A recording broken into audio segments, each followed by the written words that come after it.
And there they go. Here's another way we can try and make some money with Epicenter if you really like him in the Preakness. This is the Black Eyed Susan Epicenter double, so we're going to take a look at the Friday race a little bit here. And 13 fillies going a mile and an eighth, so there's a good chance that at least 10 of them don't want to go this far. So if you're finding a horse here and you want to find some value because going chalk here isn't going to be the best move, we don't want to use Adari Manor. She's the 5-2 favorite here. Jared, I'll start with you. Looking at this race, anybody who stands out to you, maybe a little bit of a price, who you'd want to use with Epicenter in this double? Yeah, I was just actually looking at that race just because I'm with you. Like, Adair Manor. Bad favorite. Yeah, I mean, I get the appeal. Like, I loved her prior to the Sandy Oaks. Now she's on our third trainer. I mean, like, what has happened? I don't know. It's just weird. Like, something tells me, like, you cannot trust her with any bit right here. So, I don't know. Like, not a huge price. I think Luna Bell is very interesting at 9-2. And then I'm not, I don't know. Divine Huntress, I'm looking at a little bit on the rail with Pratt aboard, but that needs to improve. This race is a mess. I mean, Miss Yearwood looked really good on that main special weight, but I don't know that she's quite good enough. But it is kind of an interesting kind of new shooter, so to speak, here. Distinctly Possible for Chad Brown at 6-1. I'm looking at a little bit. That race was impressive. That main special weight at Keeneland, kind of finally breaking through there. Irat's back aboard. So those are some of the few I'm looking at. Right now, my top pick is probably going to be Luna Bell, but I just started kind of diving into this one. The local horse there. Mike, have you taken a look at this yet? I know you're still catching up. Yeah, I have actually. This is one of the races. So I was on You Better You Bet yesterday, so you can check out the superfecta for the Preakness there if you want to look at that. And this is one of the races we talked about. I thought Luna Bell actually was really interesting at 9-2. So I agree with Jared. She's won, I think it's 5 straight, and just kind of gotten better and better as they stretched her out. So I think that's definitely interesting. And the 11 horse as well is a little down the line. 12-1 Radio Days, I think, is the other horse that I was interested in. So those two are the two I'm going to play into the Preakness. I think that you get some decent value, 12-1 on Radio Days, and the 9-2 is not bad on Luna Bell, who I think is going to be bet down on race day. Interstate Daydream, I also think is a little bit interesting, the 9 horse for Brad Cox. So those are the 3 that kind of jumped out at me in here. But the 6 and the 11 were the 2 that I liked the most. Aaron, you're the lead handicapper at RacingNews.com. Where did you go with this race if you wanted to play a price with Epicenter? I wouldn't talk anybody off any horse in this race. It's just not one I've got a strong opinion on. I keep going back to number 7, Distinctly Possible. I know Jared mentioned this horse a little bit as well. Look at the 2-year-old form. Got beat on debut, but only got beat by half length by Jerry Mander, who ran a very good race that day. Chad Brown goes right from my maiden special weight, stretches out to 2 turns, and tries to take on Juju's Map and the Darley Alcibiades. This horse ran really well, got second, beaten 4 1/4. You look at how Juju's Map came back or I guess it'd be 2 weeks ago at Churchill, looked fantastic. Then the maiden at Keeneland last time out, first start as a 3-year-old, stretching back out again, mile and 16th. This looked really strong. And so I think this horse can jump up to stakes company and kind of get the job done. I don't think there's a horse as good as Juju's Map in this race. So if this horse just kind of improves off of that effort, second off the layoff, I think she factors in here. Unfortunately, I think there's a lot of horses that factor into the race. But I'm hoping that the number 7, Distinctly Possible, kind of gets a nice stalking trip, just like she did last time out. There seems to be a lot of pace in here. I think a lot of this pace is going to start to back up, and I think she's going to get first run. Now, can she hold off a horse like Luna Bell? I don't know. It's going to get a little bit sketchy trying to hold off those horses, but I think this horse, Distinctly Possible, turns for home with the lead, and then it's just going to be the acid test. Is she good enough to hold off some horses? A rare chance to catch some prices on some strong connections. Rosario and Sugar McGahee with Radio Days 12-1. You don't get them at that price. Cox and Giroux 6-1 with the Dirt Filly. That doesn't happen. Chad and Irad on Distinctly Possible, like you're talking about. Flavian Pratt going to be making his last start for a little bit in this race, and then a little bit of a vacation for him but he's going to ride Divine Huntress for Grand Motion, who's got 2 in here. So watch out for those horses as well. If you want more information, Dr. Miranda did a full deep dive on all 13 fillies, and she was very happy. No secret oath to have to worry about. She's been on the wrong side of secret oath all year long, so she's very happy she didn't have to worry about her in this race. So you can check that out. That's over at our YouTube channel. But let's go through the comments. There's been some great comments coming through here. Hard to trust. Oh, there you go. Vicky brings up no mention of Dari Manor. Hard to trust, but at Desert Dawn ran well in the Oaks. I apologize. I forget who mentioned it, but now she's on her 3rd trainer. You know, she was with Baffert, then she went to Yaktine and lost. Now she's with McCarthy, who was getting the worst of the Bafferts, if you say that, when the split happened. So how did this happen? And I guess, Aaron, I'll start with you. What did you think about this? I've got her in the mix. I think she's going to just be too short of a price, and I did not like her last race. And honestly, kind of the Messier spillover. She earned that one huge race, that huge figure, on the same day that Messier earned his. Oh. He did not come back to run very well. And then Dari Manor, she wasn't bad in the San Diego Oaks, just like Messier wasn't bad in the San Diego Derby. But did she really have any business losing that race? I don't think so. So I'm cautiously got her 3rd at the moment.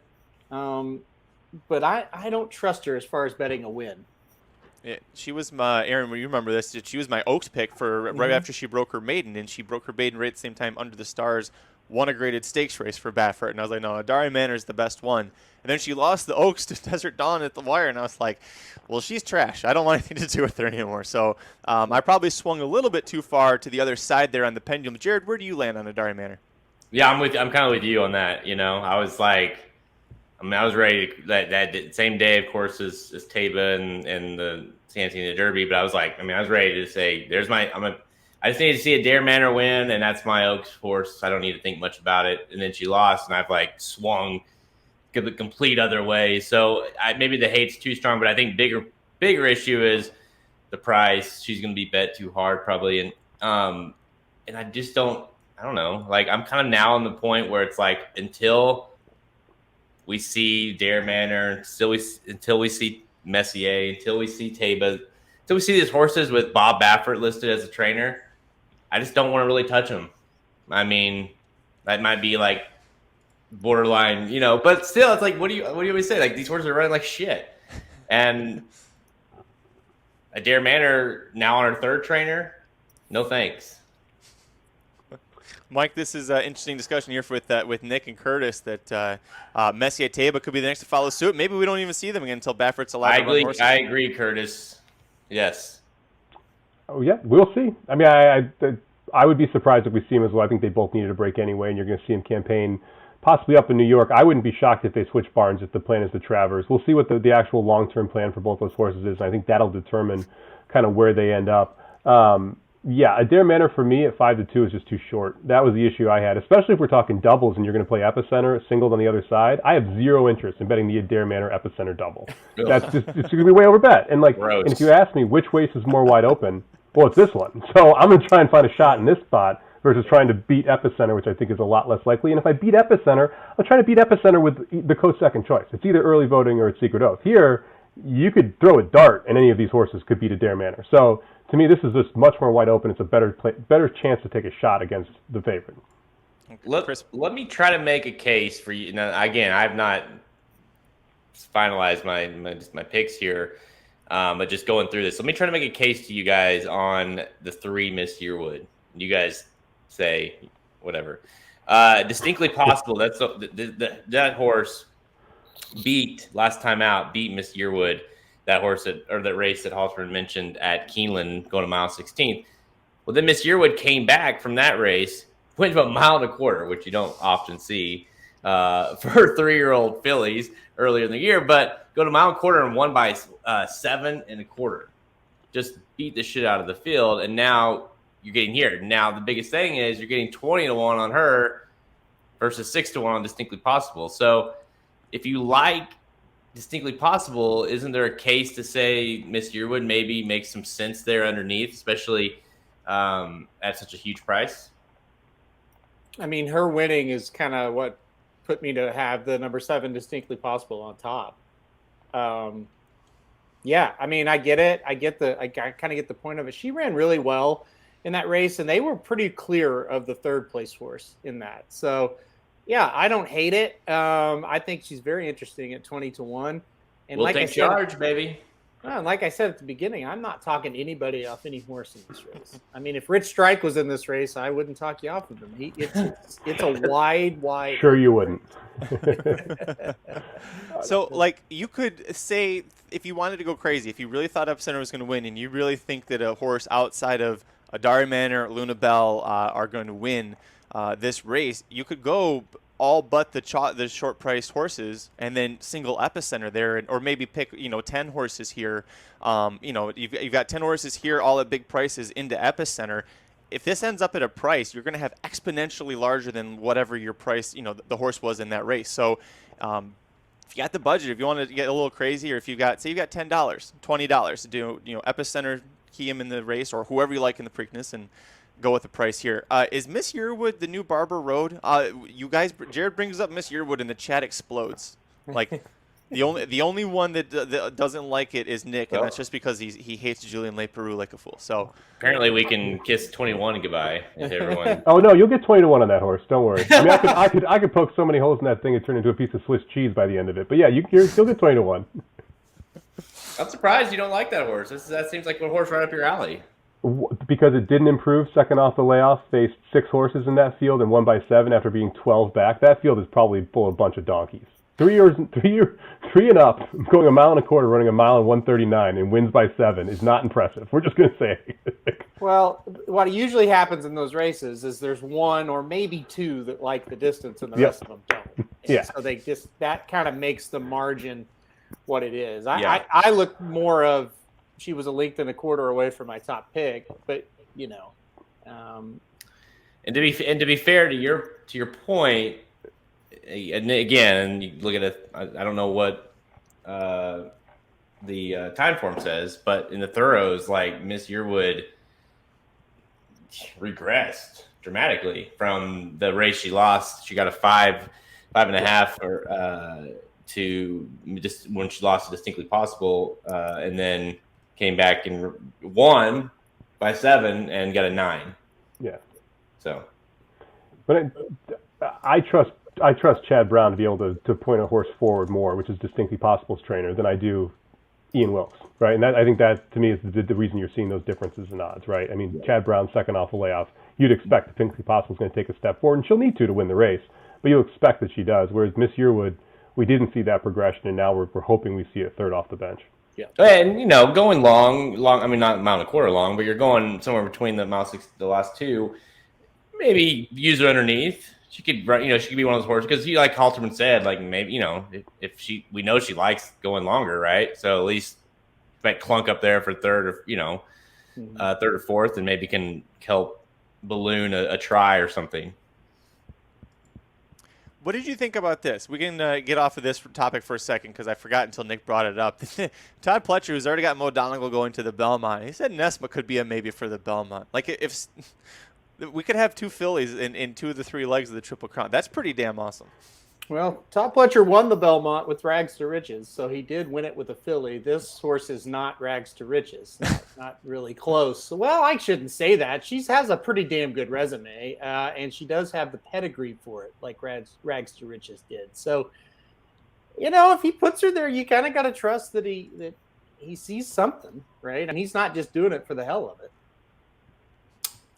Yeah, I think it also tells you just how bad this 3-year-old crop is.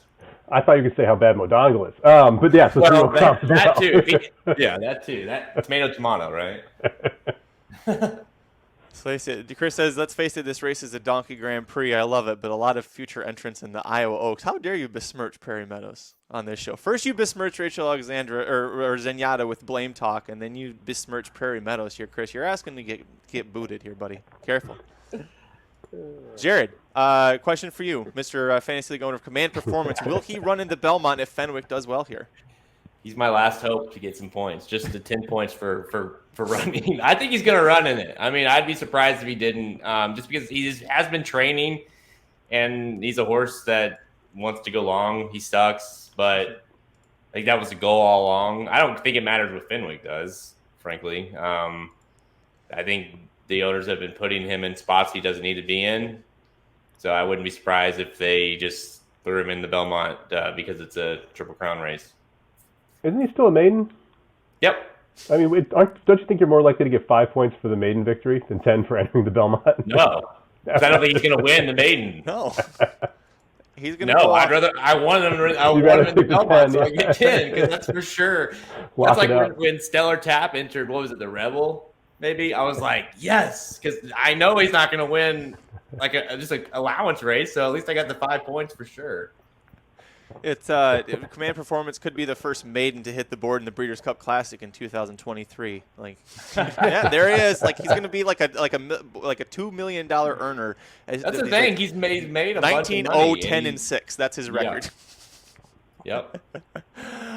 Gentlemen, it's been a good talk. We do have tomorrow left, so we'll preview, dive into Friday and some of the Saturday undercard races on tomorrow's morning show. But I think that can do it. It's been a great show. Thank you so much for joining us. Thank you to Jared and to Mike Somich for joining us today. And if you enjoyed this, if you enjoyed seeing these four lovely faces, guess what? You get to see us a hell of a lot more today going live because we'll have the Magic Mike Show live at 5 Eastern. We're going to be doing the late pick 4 at Pimlico on Saturday, so get ready for that. Blinkers off with Aaron and Jared. I'm sure you guys will be talking a little bit of throughout the races on the cards and some of your favorite spots. Do you have an idea what time you're going live with that? It'll be normal time. It'll be 6 o'clock Central Time. 6 o'clock Central. Okay, perfect. And then Dudes Who Bet Sports. Aaron, what time are you guys going? Yeah, we're going on in an hour and 10 minutes. We'll be on at 2 o'clock Central Time. Definitely going to be talking Preakness undercard a little bit as well. And then, of course, NHL, NBA playoffs still rolling strong. So we'll have all those topics covered. Like I said, 1 hour from now. Blue's going to get revenge tonight on Colorado. Watch for it. It's going to happen. I doubt that. Very seriously. Hey, listen, I believe in it. Thank you so much for joining us. Before you leave, click like on videos. Make sure you subscribe to our channel and hit the little notification bell so you get alerted when we go live. We'll be back tomorrow at noon Central. Until then, take care, everybody. Thanks for joining us.